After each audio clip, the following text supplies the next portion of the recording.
Bab 310. Strategi. Yang harus dilakukan sekarang adalah tetap bertahan.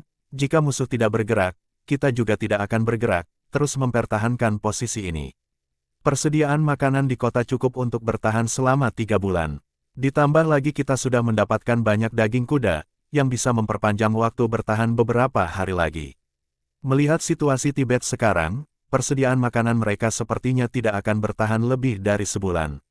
Semakin lama waktu berlalu, akan semakin menguntungkan bagi kita, kata Lin Hai dengan serius. Pasukan Tibet selalu bergantung dengan makanan yang bisa mereka rampas. Mereka tidak bisa mengumpulkan persediaan makanan dalam jumlah besar sekaligus. Sekarang, jalan mereka untuk merampas persediaan makanan sudah hampir terputus sepenuhnya. Tidak ada alasan untuk berhadapan langsung dengan mereka. Semakin lama kita menunggu, semangat juang pasukan Tibet akan semakin melemah. Saat mereka kehabisan makanan dan mencoba mundur, Lin Hai akan memimpin pasukan besar untuk memblokir jalan mereka. Bahkan tanpa bertempur pun bisa membuat pasukan musuh runtuh. Lin Hai memberitahu ide ini kepada Lin Tiangui dan Yu Huasi. Keduanya sangat setuju dengan rencana tersebut. Jika bisa menghancurkan musuh tanpa pertempuran, itu adalah pilihan yang terbaik. Benar, analisismu sangat masuk akal, kata Lin Tiangui dengan penuh pujian, sambil melihat Lin Hai. Dia semakin yakin bahwa Lin Hai adalah seorang jenderal berbakat, mampu melihat inti dari setiap masalah. Kita juga jangan hanya berdiam diri saja, kita harus terus mengganggu pasukan musuh. Sambil melatih pasukan kita juga, kata Yu Huasi. Dia juga merasa termotivasi oleh semangat juang yang dipancarkan oleh Lin Hai. Karena sudah berada di medan perang, tentu saja dia ingin menunjukkan kemampuannya. Dalam 2 pertempuran sebelumnya, hampir seluruh kemenangan berkat arahan Lin Hai. Yu Huasi merasa belum menunjukkan kemampuannya sepenuhnya, hal ini membuatnya tidak puas. Bagus, ini memang kesempatan yang baik untuk melatih pasukan. Pasukan kita tidak boleh hanya bergantung pada senjata baru. Kekuatan pasukan kita tetap harus ditingkatkan semaksimal mungkin, kata Lin Hai. Lin Hai dan Yu Huasi berdiskusi, dan akhirnya memutuskan untuk agar Yu Huasi memimpin pasukan untuk terus mengganggu musuh, terutama untuk melatih kemampuan berkuda para prajurit kavaleri, serta keterampilan menggunakan panah dari atas kuda. Setelah mengalahkan Tibet nanti, tentu saja pasukan Daxia harus bisa mengejar mereka. Jika kemampuan pasukan kavaleri terlalu rendah, musuh akan melarikan diri dengan mudah. Selama 2 hari berikutnya, Yu Huasi memimpin pasukan elit untuk menyerang secara aktif. Tibet juga mengirim pasukan untuk menghadang, dan seringkali terjadi pertempuran. Namun, Yu Huasi selalu mengarahkan pasukannya untuk tidak berperang langsung, hanya menggunakan panah untuk menyerang musuh. Dengan anak panah penembus besi, mereka bisa menembus baju besi musuh dengan mudah. Selama 2 hari berturut-turut, mereka melancarkan beberapa serangan. Pasukan Tibet dibuat kewalahan, setiap kali mereka mengirim pasukan untuk menyerang balik, Yu Huasi segera mundur dengan cepat, tidak pernah bertarung langsung. Dengan anak panah penembus baju besi, Tibet menderita kekalahan yang tidak kecil. Moketo sangat marah, karena dia menyadari bahwa jangkauan panah mereka tidak sejauh panah pasukan Daxia, dan daya tembus panah Daxia jauh lebih kuat. Pasukan kavaleri kebanggaan mereka kalah telak. Jika mereka mengirim pasukan untuk mengejar, pasukan kavaleri Daxia segera mundur. Begitu mendekati tembok kota, pasukan Tibet tidak akan berani maju lebih jauh lagi. Moketo sangat marah sampai entah sudah berapa cangkir yang dia pecahkan. Sungguh keterlaluan. Daxia benar-benar sangat menghina kita. Mereka menggunakan taktik ini untuk mempermainkan kita, katanya dengan marah, sambil menatap tajam ke arah para jenderal. Ada yang punya rencana bagus untuk mengatasi masalah ini. Sebaiknya kita bisa memasang jebakan dan menghancurkan mereka sekaligus. Semangat juang kita sudah semakin menurun, kita harus memenangkan satu pertempuran besar untuk meningkatkan moral. Mungkin kita terlalu defensif. Kita bisa membagi pasukan menjadi 4 kelompok dan saling membantu. Jika mereka berani datang lagi untuk mengganggu, 3 pasukan lainnya bisa mengepung mereka dari belakang, kata Cao Yao sambil menata 4 batu di atas meja, membentuk formasi. Mata Moketo langsung bersinar, ini seperti jebakan kantong. Begitu pasukan kavaleri Daxia menyerang, 3 pasukan lainnya bisa segera mengepung mereka dari belakang. Begitu mereka terjebak, seberapa kuat pun mereka tidak akan bisa melarikan diri. Putri sangat cerdik, Moketo tidak bisa menahan diri untuk mengacungkan jempol. Tak disangka seorang wanita bisa menemukan solusi seperti ini. Xiao Yao tersenyum tipis. Jenderal besar terlalu memuji, aku baru saja terpikir ide ini. Putri jangan terlalu merendah, tampaknya Turkestan akan segera memiliki seorang jenderal wanita yang luar biasa, kata Moketo dengan penuh kekaguman. Tidak heran Turkestan begitu kuat, tidak hanya karena pasukannya yang besar, tapi juga karena banyak jenderal hebat. Bahkan seorang putri, memiliki kualitas seorang jenderal besar. Tampaknya alasan mengirim putri untuk membantu adalah untuk karena ini, Tibet segera mengubah formasi mereka. Yuhuasi menyadari ada yang tidak beres, dia tidak berani lagi menyerang sembarangan, dia kembali ke kota bersama pasukannya. Lin Hai juga segera mendapatkan informasi lengkap dari matanya. Tampaknya Tibet sudah menemukan cara untuk mengatasi gangguan kita, kata Lin Hai sambil menyusun batu di tanah, meniru formasi musuh. Saudara Yu, mari kita coba simulasi formasi ini. Baik, Yuhuasi duduk dan mulai simulasi pertempuran seolah sedang bermain catur. Yuhuasi memimpin pasukan untuk menyerang, sementara Lin Hai bertugas bertahan. Pertempuran berlangsung sengit, tetapi setiap kali Lin Hai bisa menemukan celah dan mengepung pasukan kavaleri Yuhuasi. Begitu musuh berhasil menahan mereka, tidak ada kesempatan untuk melarikan diri lagi. Terlebih lagi, jumlah pasukan mereka terlalu sedikit, dan keterampilan berkuda mereka tidak sebanding dengan orang Tibet. Sungguh hebat, Jenderal Tibet memang tidak mudah dilawan. Mereka dengan cepat menemukan cara untuk melawan kita. Tampaknya kita tidak bisa mengirim pasukan untuk mengganggu mereka lagi, kata Lin Hai dengan nada sedikit sedih. Jika pasukan kita lebih banyak, mungkin kita bisa bertarung secara langsung, kata Yuhuasi. Saudara Yu, apakah kamu lupa, pasukan kavaleri kita hanya kurang dari 30.000 orang. Apalagi kuda perang yang baik hanya 20.000 lebih, itu pun kita rebut dari Turkestan sebelumnya. Kuda kita sendiri masih kalah jauh, apalagi jika bertarung langsung, Lin Hai tertawa. Itu benar, kita kalah jumlah kuda dibandingkan dengan pasukan Tibet, dan jumlah pasukan kita terlalu sedikit, Yuhuasi berkata dengan sangat frustrasi. Pasukan kavaleri kita terlalu sedikit untuk melawan Tibet. Jika kita mengirim pasukan infanteri, mereka tidak akan bisa mengejar musuh. Jika dugaanku benar, kemungkinan besar pasukan Tibet akan segera mengirim pasukan untuk merebut persediaan makanan. Kita harus segera bersiap-siap, kata Lin Hai sambil menatap jauh ke arah pasukan Tibet. Mereka tidak takut memecah pasukan, tidak takut kita akan menyerang mereka. Tanya Yuhuasi, dengan formasi baru ini, kita tidak bisa memberikan ancaman serius kepada mereka lagi. Apalagi, persediaan makanan mereka sangat terbatas, mereka akan mengirim beberapa ribu atau 10.000 prajurit untuk merebut persediaan makanan, mereka tidak bisa terus menunggu sampai kehabisan persediaan makanan. Meskipun kita sudah memindahkan para penduduk, musuh pasti akan mencari cara untuk merampas persediaan makanan, kita juga harus segera memikirkan cara menghadapi mereka, kata Lin Tiangui. Bab 311, menyusup ke wilayah Daxia. Kondisi di medan perang berubah dengan cepat, kita memang harus menyesuaikan strategi setiap saat. Lin Hai menghela napas. Awalnya dia berpikir bisa menghabiskan persediaan makanan musuh dengan cara begini, sehingga mereka tidak akan berani bertindak gegabah. Namun, baru beberapa hari saja, musuh sudah menemukan cara untuk mengatasi strateginya. Berikan aku 10.000 orang, kita berangkat malam ini saat gelap. Aku akan menyiapkan penyergapan untuk menghentikan pasukan musuh. Lin Hai berpikir sejenak, lalu berbicara. Tidak bisa, itu terlalu berbahaya. Kamu tidak bisa bela diri, dengan 10.000 prajurit, itu tidak akan mampu untuk melawan pasukan musuh. Yuhuasi segera menolak tanpa berpikir panjang.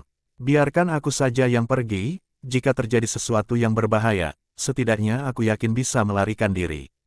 Lin Hai tersenyum dan berkata, apa bahayanya bagiku? Aku akan membawa semua orang dengan granat tangan dan meriam. Bahkan jika jumlah mereka lebih banyak, mereka tidak akan bisa berbuat apa-apa padaku. Kali ini kita keluar bukan hanya untuk melindungi rakyat, tetapi juga menjaga jalan untuk mengirim barang tetap lancar.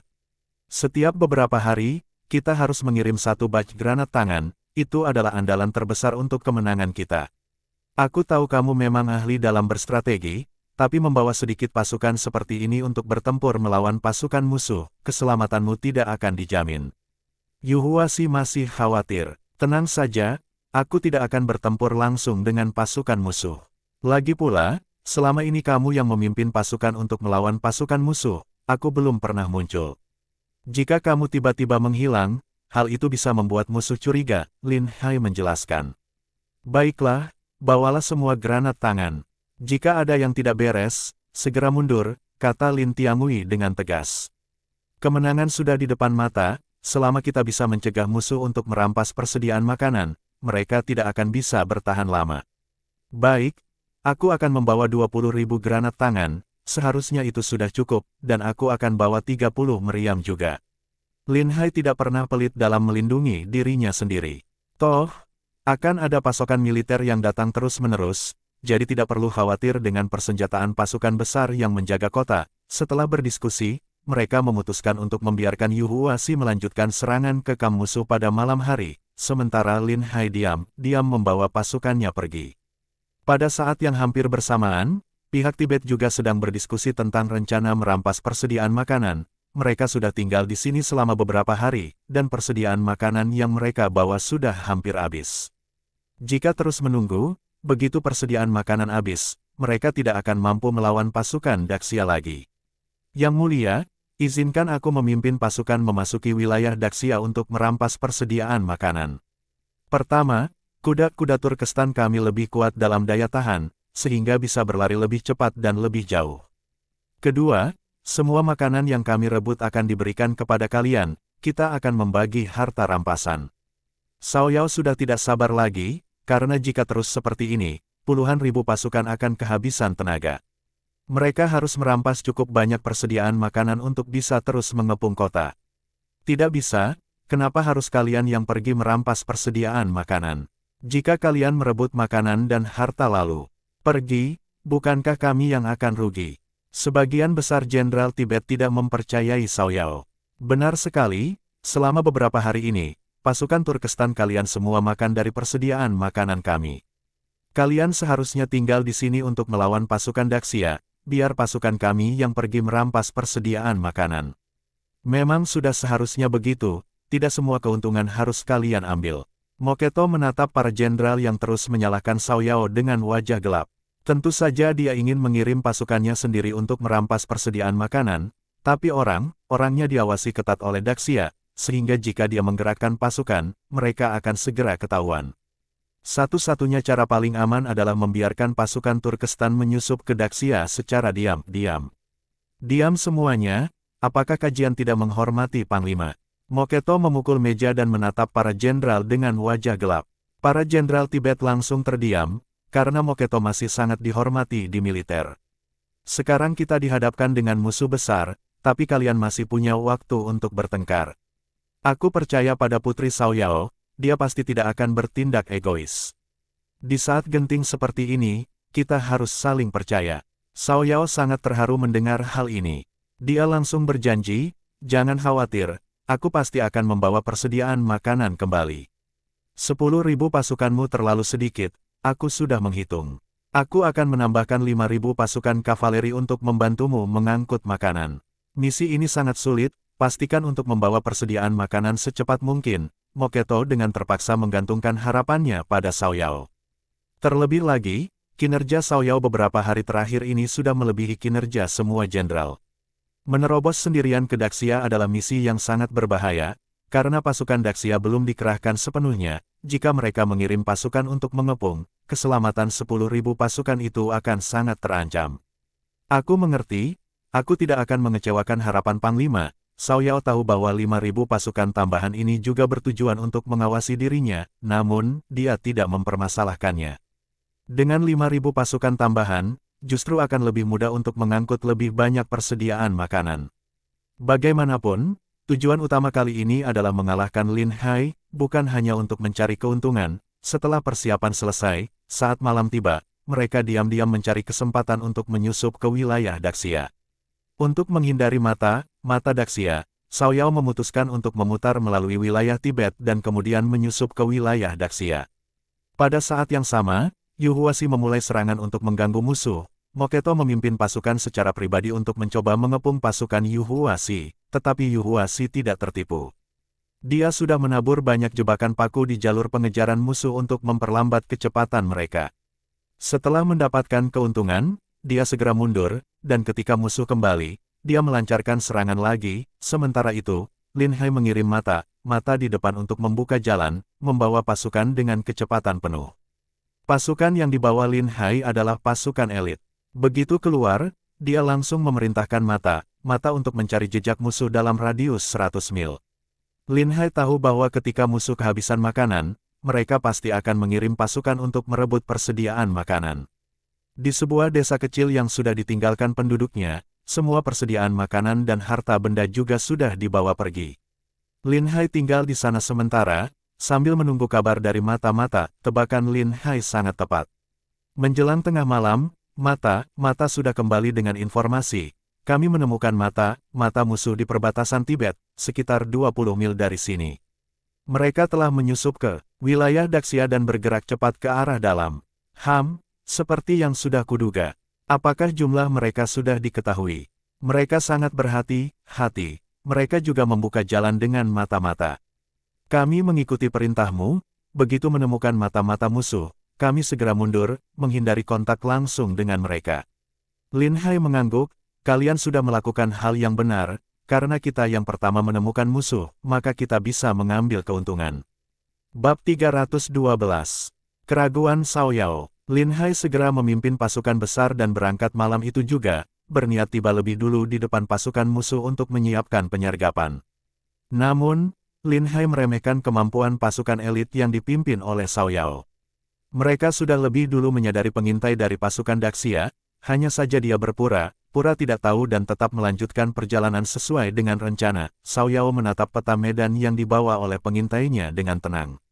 Seperti yang sudah kuduga, kerajaan Daxia memang mengirim pasukan untuk mengepung kita.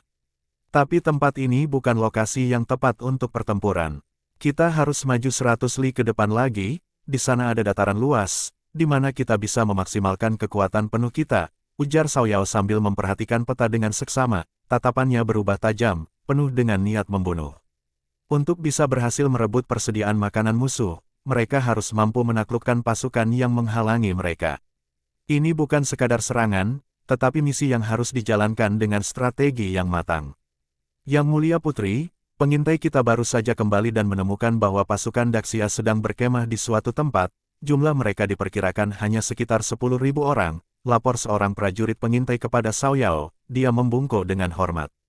Hanya 10.000 orang, tatapan mata Cao Yao bersinar seketika, ekspresinya berubah menjadi gembira. Hanya seseorang dengan keberanian sebesar itu yang berani mengambil risiko. Aku yakin orang itu pasti Lin Hai.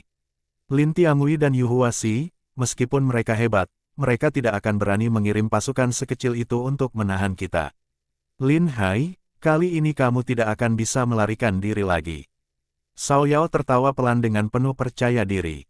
Dia tahu, meski Lin Hai terkenal dengan kecerdikannya, kali ini dia sudah membuat kesalahan besar dengan membawa pasukan yang terlalu sedikit. Ini adalah sebuah kesempatan emas yang tidak boleh disia-siakan. Sementara itu, Lin Hai dan pasukannya sedang bergerak dengan cepat di kegelapan malam. Aura dingin menusuk membuat Lin Hai tiba-tiba bersin. Cuaca benar semakin dingin. Jangan aku akan kena flu. Kata Lin Hai setengah bergurau. Mendengar hal itu, Wang Dayong yang selalu berada di sisi Lin Hai langsung merasa khawatir. Tuan, lebih baik pakai pakaian yang lebih tebal. Perjalanan di malam hari memang sangat dingin, kata Wang Dayong penuh perhatian, namun, Lin Hai hanya melambaikan tangannya dengan tenang. Tidak perlu khawatir, aku hanya asal bicara saja. Apa arah pergerakan pasukan Tibet sudah terdeteksi? Tanyanya, kembali serius. Menurut laporan prajurit pengintai kita, mereka menuju ke arah Pingsu, jawab Wang Dayong. Pingsu, bukankah itu dataran luas? Jika kita bertarung di sana, kita tidak akan memiliki keuntungan di medan seperti itu, kata Lin Hai sambil berpikir keras. Wang Dayong, yang paham akan situasi tersebut, bertanya, haruskah kita memilih tempat lain untuk mencegat mereka, Tuan? Lin Hai tersenyum tipis, dia menggelengkan kepala. Tidak perlu, kita akan bertempur dengan mereka di Pingsu. Wang Dayong tampak kebingungan, pupil matanya melebar. Lin Hai selalu bertarung dengan persiapan matang dan memilih lokasi yang menguntungkan. Mengapa kali ini ia seakan rela bertempur di medan yang tidak menguntungkan? Lin Hai bisa membaca pikiran bawahannya. Dengan senyuman kecil, dia menjelaskan, kamu harus ingat, musuh kita datang secara diam, menyusup ke wilayah kita. Tujuan utama mereka adalah untuk merampas persediaan makanan kita. Mereka tidak ingin bertempur dengan kita kecuali sangat terpaksa. Jika kita berada dalam posisi yang lebih menguntungkan, mereka pasti akan melarikan diri. Mengingat mereka adalah pasukan kavaleri elit, kita tidak akan mampu mengejar mereka. Jika kita benar-benar ingin menghancurkan mereka, kita harus membuat mereka merasa bahwa mereka punya peluang untuk menang. Wang Dayong tersadar, dia berkata sambil mengangguk, aku mengerti, jadi, Tuan berencana menggunakan senjata baru, granat itu. Lin Hai mengangguk pelan. Benar, jika jumlah musuh tidak banyak, kita punya peluang untuk menghancurkan mereka semuanya. Wang Dayong merasa semakin paham dengan strategi Lin Hai. Itu masuk akal, jika kita bisa memusnahkan pasukan musuh sepenuhnya, maka jika kita menggunakan senjata baru kita, kabar tentang senjata itu tidak akan bocor. Tepat sekali, cepat persiapkan semuanya, tidak perlu bersembunyi lagi. Biarkan musuh mengetahui keberadaan kita, itu malah akan lebih baik, perintah Lin Hai dengan tenang namun penuh keyakinan. Pertempuran antara kedua belah pihak ini berubah menjadi perang strategi. Kedua pihak saling mencoba membaca taktik satu sama lain, mengadu kecerdasan untuk melihat siapa yang lebih unggul dalam strategi perang. Tidak butuh waktu lama Lin Hai dan pasukannya tiba di Pingsu. Sesampainya di sana, mereka dengan sengaja mendirikan perkemahan besar-besaran, seolah-olah menunjukkan keberadaan mereka dengan sangat mencolok. Di sisi lain, Cao Yao terus memantau setiap gerakan pasukan Daxia. Namun, sesuatu tentang taktik mereka membuatnya merasa tidak nyaman. Jika Lin Hai yang memimpin pasukan, mustahil dia melakukan kesalahan dan kecerobohan seperti ini pasti jebakan, kata Cao Yao dengan penuh kecurigaan. Namun, salah satu jenderal Tibet meremehkan kekhawatirannya. Kamu terlalu takut, di dataran luas seperti ini, tidak ada tempat untuk menyergap. Apalagi mereka hanya membawa 10.000 prajurit. Dengan apa mereka bisa menyergap kita? Meski begitu, Cao Yao tidak merasa tenang. Dia memerintahkan, kirim prajurit pengintai lagi, pastikan mereka memeriksa semua area dalam radius 100 li dan pastikan tidak ada pasukan lain yang tersembunyi. Kita sudah menyelidiki daerah itu, tidak ada pasukan lain, jika kita menunda lagi, kita mungkin akan kehilangan kesempatan untuk menyerang mereka, jawab Jenderal Tibet. Tidak sabar untuk bertempur, meski Cao Yao merasa khawatir, dia tahu bahwa mereka tidak boleh bertindak gegabah. Kita sedang berada di wilayah musuh, aku yakin pemimpin pasukan Daxia ini adalah Lin Hai. Dia terkenal cerdas dan penuh tipu daya, jika kita menyerang dengan gegabah, kita akan jatuh ke dalam jebakan, kata Cao Yao dengan nada serius. Sang Jenderal Tibet tersenyum meremehkan. Hanya 10.000 prajurit, sehebat apapun mereka tidak mungkin menandingi kekuatan pasukan kavaleri kita. Apalagi mereka pasti tidak membawa banyak meriam, dengan satu serangan cepat, kita bisa menghancurkan mereka semua. Cao Yao merasa semakin sulit untuk meyakinkan jenderal tersebut. Dia kemudian berkata dengan tegas, ingat, Panglima sudah memberi perintah, jika ada perbedaan pendapat, kamu harus mematuhi perintahku. Apakah kamu ingin melawan perintah Panglima? Jenderal Tibet itu tak punya pilihan selain menuruti perintah. Baiklah, katakan apa yang harus kita lakukan. Cao Yao berpikir sejenak dan kemudian berkata, biarkan prajurit pengintai memeriksa area sekitar lagi. Pastikan semuanya aman, jika sudah pasti, kita bisa menyerang, menunggu 1 atau 2 jam tidak akan mengubah apapun. Akhirnya, sang Jenderal Tibet itu setuju dan segera mengirimkan prajurit pengintai untuk memeriksa area sekitar. Sementara itu, Cao Yao dan pasukannya bersembunyi di sebuah desa yang terletak sekitar 20 li dari perkemahan Lin Hai. Anehnya, desa itu kosong, tidak ada satu orang pun di sana, bahkan tak ada sebutir pun persediaan makanan yang tersisa. Cao Yao langsung merasa ada yang tidak beres. Kita benar-benar telah meremehkan Lin Hai. Sebelum pertempuran dimulai, dia sudah memindahkan semua penduduk di sekitar sini. Ini adalah langkah besar yang memerlukan persiapan luar biasa, kata Cao Yao sambil menghela napas panjang. Semakin dia berpikir, semakin dia menyadari betapa cerdasnya lawannya. Setiap langkah yang diambil Lin Hai tampaknya sudah diperhitungkan dengan matang, tidak memberinya kesempatan sedikit pun. Yang mulia, jika kerajaan Daxia sudah mempersiapkan semuanya, apakah itu berarti kita tidak akan mendapatkan persediaan makanan? Tanya seorang prajurit dengan khawatir. Cao Yao menatap prajurit itu dengan tenang. Tidak selalu begitu, memindahkan penduduk bukanlah tugas yang mudah. Apalagi, semakin jauh kita pergi ke dalam wilayah mereka, semakin banyak penduduk yang tinggal di sana. Meski mereka bisa memindahkan penduduk dalam radius 100 li, kita akan maju sejauh 200 li. Aku yakin mereka tidak akan mampu memindahkan mereka semuanya. Xiao Yao tersenyum, penuh keyakinan.